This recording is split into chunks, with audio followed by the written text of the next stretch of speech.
ओम गणेशाय नमः. जय बजरंगबली हनुमान की जय. तुमच्या प्रगतीत राहू केतू अडथळे आणत आहेत का? येत्या 2 एप्रिलला हनुमान जयंतीचा शुभ मुहूर्तावर एक छोटासा उपाय तुमचं नशीब पालटू शकतो. येत्या 2 एप्रिल 2026 रोजी हनुमान जयंती साजरी केली जाणार आहे.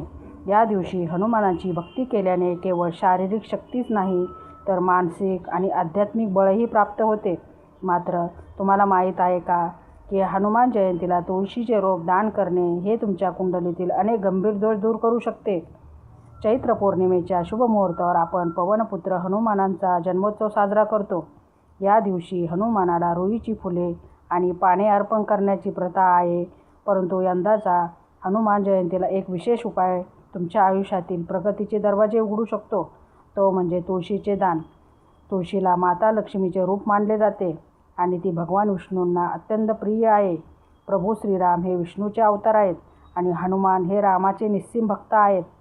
जेथे लक्ष्मी तेथे विष्णू आणि जेथे विष्णू तेथे हनुमान.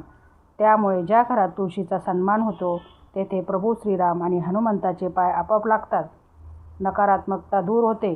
या दिवशी घरात तुळशीचे रोप लावल्याने किंवा गरजूंना दान केल्याने घरातील नकारात्मक ऊर्जा नष्ट होऊन मानसिक शांती लाभते.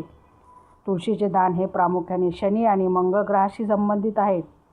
शनी आणि मंगळ या दोन्ही ग्रहाच्या क्रूर प्रभावांना शांत करण्याचे सामर्थ्य केवळ हनुमंताकडे आहे. दान कोणी करावे तर ज्यांच्या कुंडलीत मांगलिक दोष आहेत, जे लोक शनीच्या साडेसाती किंवा धैर्यातून जात आहेत, ज्यांच्या आयुष्यात राहू केतूमुळे सतत अडथळे आणि मानसिक अशांती निर्माण होत आहे, अशाने तुळशी दान करावे.